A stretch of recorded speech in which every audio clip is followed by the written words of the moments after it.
बहुत मुद्दत से ऐसा है कि तुम खामोश रहते हो। कोई गहरा है गम शायद जिसे चुपचाप सहते हो। यूं ही चलते हुए तन्हा कोई गमगीन सा नगमा तुम अक्सर गुनगुनाते हो।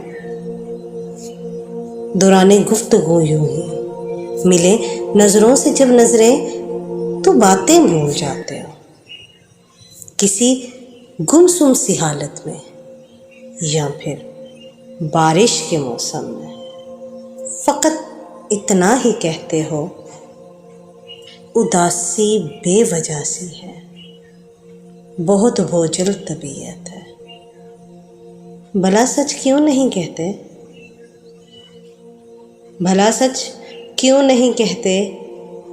किसको याद करते हो? बहुत मुद्दत से ऐसा है कि तुम खामोश रहते हो। भला सच क्यों नहीं कहते?